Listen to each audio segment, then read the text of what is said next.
So everybody saw the spoilers by now. Everybody saw that Mamushi showed up early, and everybody saw that Boruto and Kawaki appear to be headed straight for the same battlefield, like it's 2021 all over again. But here's the thing, nobody seems to understand how absolutely massive this is. This isn't another cool, oh wow, that's awesome, the two brothers, they're now teaming up again.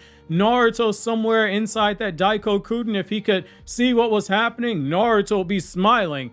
Instead, this is 4 years in real life and 3 years in universe of separation, trauma, mistrust, a straight up framing for a murder, an alleged murder, and all of this is colliding on one battlefield in universe. This is the first real Boruto and Kawaki team up battle that we've had in the story for a very long time. And narratively, this is one of the biggest turning points that Boruto Two Blue Vortex has had so far. So join me in today's newest Naruto Explained video where your OBC, your original Boruto chief, is going to be breaking down why this team up matters, why it changes the entire future of the story, and why it pushes Boruto and Kawaki 10 steps, yes, 10 steps, like 10 direction steps, closer towards that apocalyptic clash that we know is coming in the future. Also, a quick reminder, we're in that time of the month where spoilers are dropping any day now, so double check your notifications and be on the lookout. The chapter drops on the 19th this month, so the review will either be out 2 days after the full spoilers drop or 2 days after the official, because the chapter review editor needs time to maintain the quality that you've gotten for the past Boruto Two Blue Vortex chapter reviews. So I want to thank you in advance for your patience and understanding. We don't care about being the first with the reviews.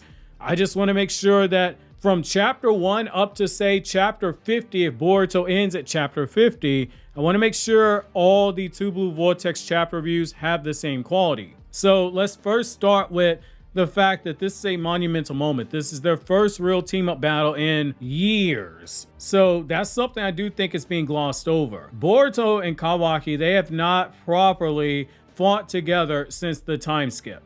Yes, they technically fought Jura, but let's be real, that was not a duo battle. That was not a 2 versus 1 battle. This was not something like you saw with Naruto and Sasuke versus Momoshiki, or Naruto and Sasuke versus Madara, or anything like that.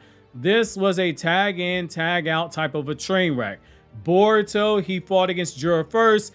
Jura woke up at that point. After his leg got cut off, he said, okay, time to stop playing with the guy. And Boruto got smacked unconscious and was put into sleepy time until Kawaki showed up, and then he fought alone. That left Boruto floating in the sky, holding himself, trying to suppress his karma seal. Boruto never helped Kawaki in that battle. He only returns in order to teleport Kawaki away. That's not a team up battle. That's not partnership. That's not brothers versus the world energy that you would expect. That's not like what we saw in part 1. This wasn't even a Goku and Vegeta versus Kid Buu situation. And I bring that up because Ikimoto is a big Dragon Ball fan. Goku fought first, then Vegeta fought first, but when Vegeta fought that second time against Kid Buu and he was getting slammed around like a rag doll, it was all part of a strategy, buying time for the Genki Dama. So they were essentially fighting together. But now we're about to see that Kid Buu finale moment for Boruto. The part where both warriors basically say, all right, enough pride, let's do this together. Boruto and Kawaki teaming up again properly, intentionally, simultaneously in defense of Konoha because Mamushi is a threat. And that truly means something because deep down, despite everything Kawaki's done, despite the fact there are a lot of people that hate Kawaki, I do believe that Kawaki as of this moment in time still wants to protect Konoha, and Boruto still wants to protect Kawaki even after everything that has happened. This battle brings those truths to the surface in a way that the story's been building towards for years now. I think it's important to note Kawaki, he's carrying around that ninja headband that he got in Boruto Part 1. He wears it as part of his belt buckle. For somebody that has rejected the way of the shinobi, Kawaki is still holding on to some shinobi elements. That's why I do say he is not above redemption. And this brings me to the next point, which is that they're fighting for Konoha, and not just against a threat. And there's a really big distinction there. So this is crucial to understand. This was not a random battlefield like we had with Jura, where it's like, oh, they're in the land of wind outside the sand village. Well, they got to do the battle there. They can use Bijudaman, etc., because no need to worry about things getting blown up. That ain't like this. This is not a remote encounter in the forest outside of Konoha either. This is happening specifically in Konoha. Symbolically, this changes everything, and not just because it keeps Jura from getting involved, because Jura will not fight inside the village because he values Konoha's culture, but instead, Boruto's about to fight side by side with Kawaki to protect the very village that now sees Boruto as a murderer. And that is a very important distinction. That is very huge narratively.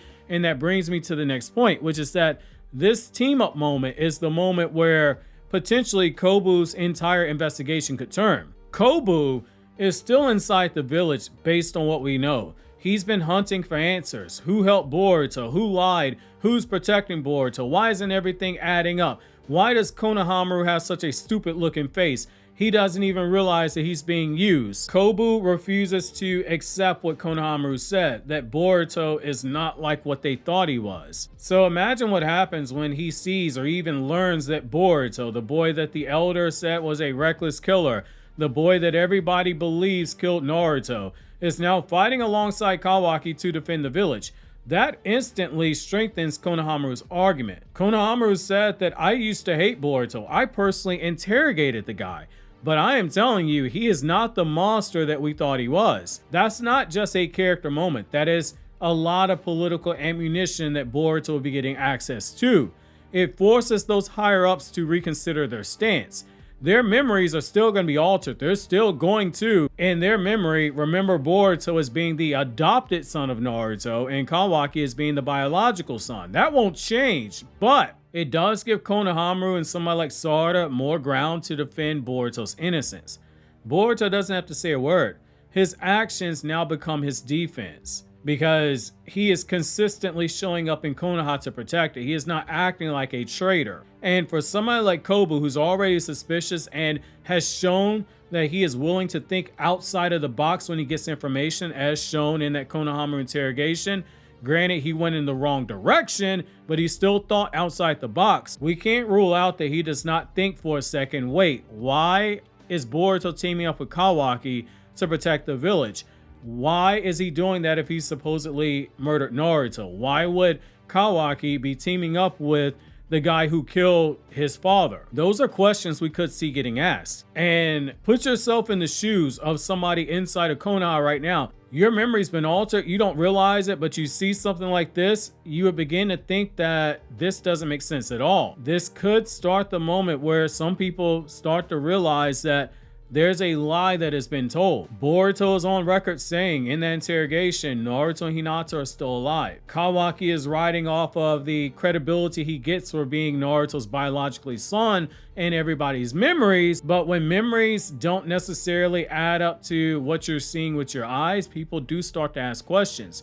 Omnipotence is not going to bail Kawaki out when it comes to that portion of the lie. This could be the moment where Kawaki's house of cards, it doesn't begin to fall, but that foundation's getting a little bit shaky.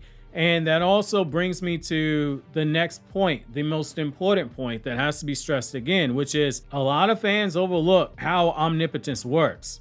Even though it's been explained 100 different times in the manga very easily, a lot of people try to co-inflate certain things. So I'm going to try to dispel this in an easy to understand fashion. So Damon flat out warned Kawaki, omnipotence does not rewrite everything.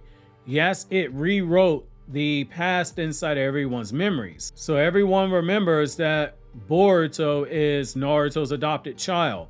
They remember that when Shikamaru had Ada use her Senrigan, Ada said, I don't know what happened. I just saw the Hokage and his wife swallowed up in some type of an attack, and the sensory units going, their chakra signature outright vanished. And they remember when they got to the crime scene, they saw Kawaki and Boruto fighting. In their memory, Kawaki was the guy who was about to be killed, that Sarada was protecting Kawaki, and that Boruto was the one that ran away, even though it's the exact opposite in real life. They remember that, but everything that happened after omnipotence, those memories were still built naturally. Meaning that when Kawaki said Boruto killed Naruto, he was taking advantage of what people previously remembered. But the lie that he told and that he forced Ada to double down on, that is not covered by Omnipotence. If people poke holes in that theory that Kawaki gave, not even a theory, that declarative statement that Kawaki gave in a matter of a fact way, if people begin to question that, Omnipotence is not bailing out Kawaki. People remember Kawaki as being Naruto's child. They remember Boruto as being a traitor, so they're not going to question Naruto's child saying that he's a murderer, especially when Naruto's child was the only one alone with Kawaki before people showed up. People are going to remember that Boruto is being hunted down. But now, because of everything that has continued to happen since Boruto showed back up, they're going to remember that this same person they thought was evil has now been saving the village multiple times, right next to the guy who is Naruto's supposed biological son. That's going to raise questions. Why is Naruto's real son fighting alongside the man who supposedly murdered Naruto Hinata? This is exactly what Damon was warning Kawaki about when he said Boruto and Sasuke, they're scum, they're rogue ninjas, people won't believe them, but what are you gonna do when people do start to put the pieces together? Damon said he's gonna laugh when it happens. Damon's looking like a fucking prophet right now, because these are contradictions that cannot be fixed by Omnipotence. Boruto and Kawaki fighting together against Mamushi, that is something I'm going to be very curious to see the fallout that happens after that. This is different than the Sand Village, where they're fighting on the outskirts of the Sand Village inside the Land of the Wind, and people learn, oh yeah, Boruto showed up on the battlefield. You can look at that as happenstance. And that also happened in another country. You're going to brush that under the rug because there's too much questions to ask. With this is right in your face. That's completely different. And that also brings me to the next point, which is that this team up acts as a calm before their eventual storm.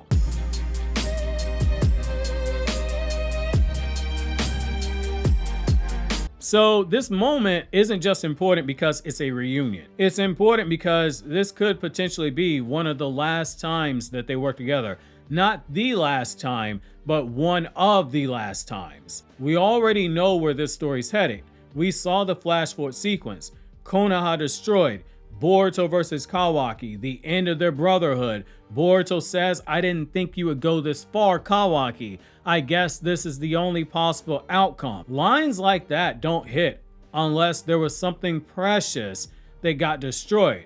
In particular, a relationship, a bond, a brotherhood that was worth saving. Kawaki had to cross the line. We just don't know how he got there. We don't know how far over the line Kawaki went. This upcoming battle with Mamushi, it is one of those final reminders that the two sons of Naruto, they were meant to stand together. That was what Naruto wanted. These were two boys who they each vowed to save each other from the Karma Seal destiny. So far, only Kawaki's been saved. He has a fully weaponized Karma.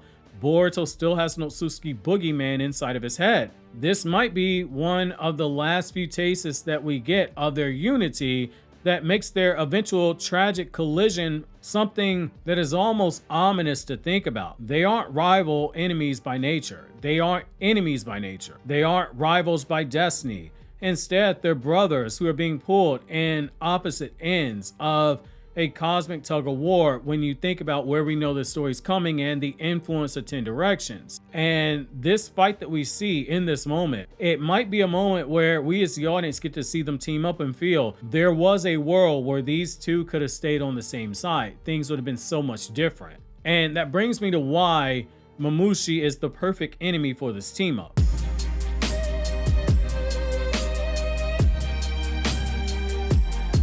So Mamushi, narratively, is brilliant for 3 different reasons. He's a threat that was made from Code's ally. So in a way, he's almost an extension of Code when you think of it that way, because Bug's chakra runs through Mamushi, and Bug's obsession with Ada is driving Mamushi towards consuming Ada. Ada is an ally of Boruto's. Ada is somebody that is romantically interested in Kawaki. There's also a connection to Daemon, and that connection brings us right back to the Omnipotence lie. Mamushi is essentially a shadow born out of Kawaki's deception, because Daemon flat out said, in particular, the Shinju might be the reason why Kawaki gets exposed. Now we have one that has shown up.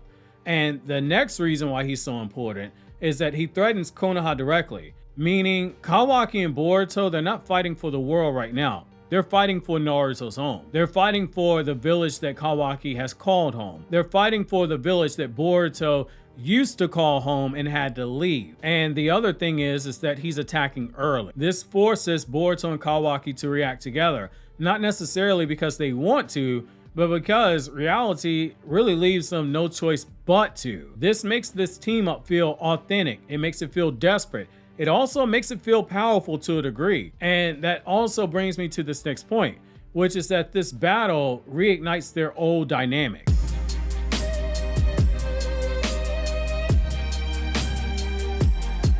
Remember the early parts of Boruto before the time skip?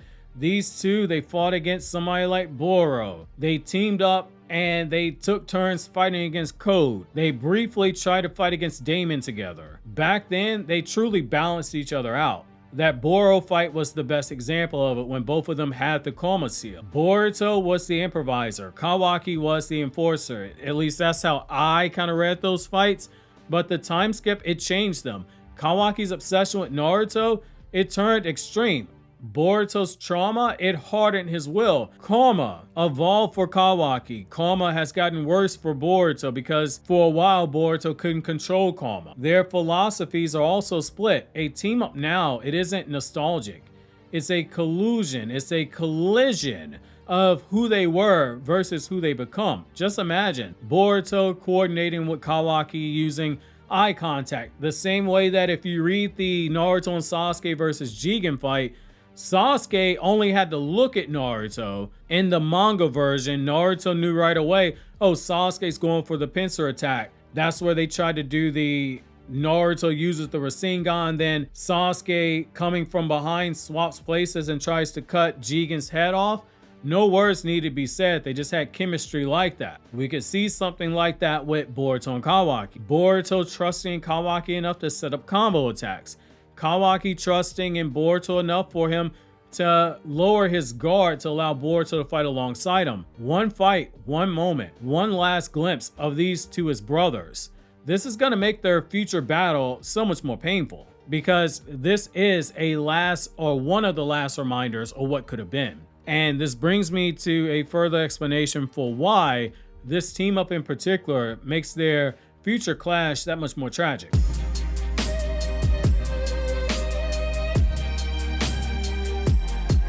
So this is exactly why you have a lot of storytellers who do not tell a story in a linear fashion, basically beginning, middle, and end. This is why some storytellers, sometimes they will reveal the ending early, sometimes in the very first part of the story. That method is called giving away the goods. That method is called using the flash forward technique. It's also referred to as a dramatic irony anchoring. When you show the audience a tragic future first, every moment leading up to it becomes soaked in tension because it's already baked into it. Boruto versus Kawaki is already the anchor. It's the, we already know where this is going. These two are going to fight. Konoha's going to be destroyed. So when we see them fighting together now, it hurts more. It means more because it's building that looming question. How in the world did these two end up killing each other? It's the same reason why Kawaki sealing Naruto away hit, because there was a time, and I remember going through the comments in real time as the chapters came out, where people said, I don't see how Kawaki could have betrayed Naruto. He just loves him so much.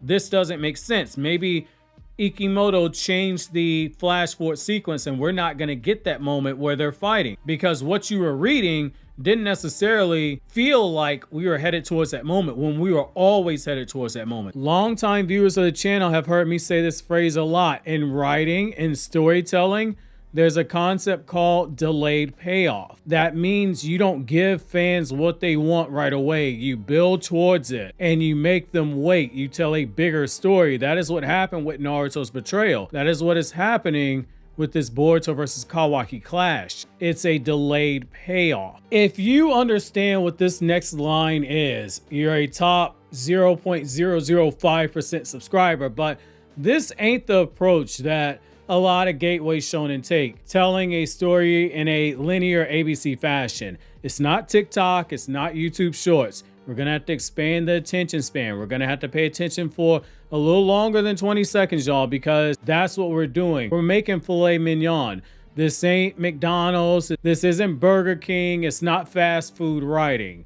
If you get what that's a modified reference to, top 0.005 subscriber. That's why you give away something key towards the end or the middle of the story, because it's extra investment in it. This is really common in a lot of stories. Most stories will go ABC storytelling, but when you expand your horizons more, you'll see that this is a craft technique that is done a lot. But when you do it, there are specific rules you have to follow as an author. Boruto is currently doing that. That Boruto and Kawaki team up we might be getting is a countdown. It's also a reminder of what will be lost. It's a preview of the emotional collision waiting at the end of the story or the middle of the story, whenever that fight takes place. This is why a lot of writers will use flash forward sequence early. Not for hype, but instead because it creates dread. It creates tension. It makes you go through elements of the story faster because you want to know how we got here. It turns moments like this Mamushi fight into something heavy and symbolic, because every time they stand together, we know that it won't last forever. And if you do a really good job at it, like they did with part 1 of Boruto, where for the longest time people could not understand how Kawaki would turn on Naruto, how he would turn on Boruto. If you do it really good, fans get invested in that and they start questioning, did you change your mind? That's when you know you've done it right. That's meaning that you're still able to swerve people. Now, there's a meta reason for why you should also care about this too. This is actually huge for the fandom.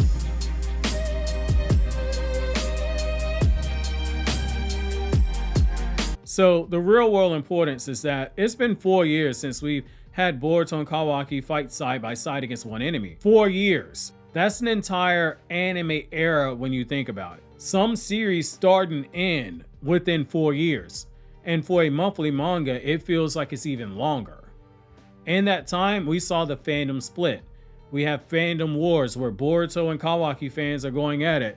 People are taking different sides, almost like they're characters in universe. In that time also, again, we had the Omnipotence plot twist. Kawaki further polarized the community. Boruto shifted from being somebody that was universally viewed as a spoiled brat to now he is a underdog and he is a tragic figure. He is a tragic fugitive. He is somebody trying to reclaim everything that was taken from him. Omnipotence and now Two Blue Vortex, they've reshaped the tone of the series. This team up is symbolic. It's a reunion, not just for the characters, but for also the audience who watched these two have their bond crack and fracture in part 1. This is the moment where if you've been with these guys for the last few years, if you didn't just start with Two Blue Vortex, you remember why you enjoyed their dynamic before. You remember Kawaki being that kid where you say, how did he turn on Naruto and Boruto? This is a moment where for the people that just started with the time skip, which there are people that have just started with the time skip, this gives them a chance to see what used to be before setting up that heartbreak. That pulls us all towards one massive moment. Kawaki's downfall, it is coming. Could this be one of those fights that ends up showing that there are more cracks in Kawaki's lies and his deception? Sure.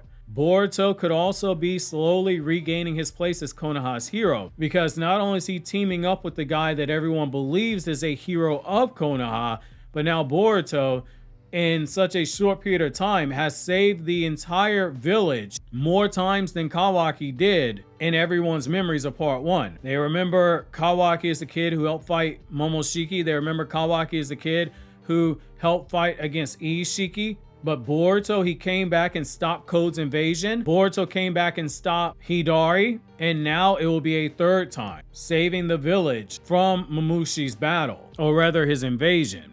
And this also adds another layer to that emotional foundation for what might be Boruto and Kawaki's final battle. Because tragedy hits harder when you remember what the relationship used to be. And most importantly, this fight, what we get with Mamushi, it proves that their bond, their rivalry, their love, is all part of an intertwined destiny. Mamushi isn't just a catalyst here. Mamushi isn't just a villain here. If these two are teaming up to fight against him, he's also a catalyst. He's a spark that is forcing Boruto and Kawaki to stand together. Maybe one of the last times before they eventually fight. We know at least one more time of a team up is coming because they got to team up to take down Jura.